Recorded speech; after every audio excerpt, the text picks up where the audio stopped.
Let me show you how to use a screen recorder on your Samsung Galaxy Tab A11.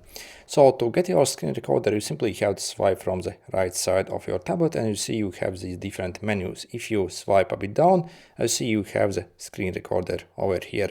If you are not seeing it over here, you can also kind of click this pencil thing here, click edit here, and you see in these available options, you should find the screen recorder there.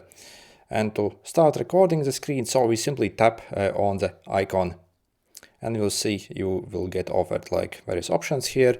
So you can also record the sound that's going on the tablet and also the microphone as well.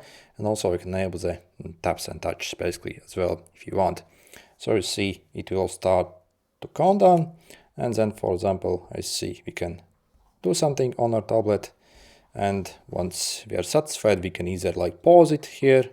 So you see it pauses, resumes it, or also you can even draw something here. So, and once you're finished, simply press this button here. It will end it.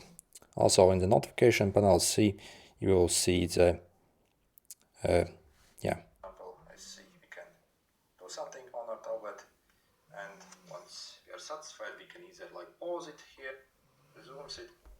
So as you see, was absolutely great. And if you want to basically access recording, so you simply go in your gallery there and you see you have basically the screen recording here. You can also share it with someone. Good luck.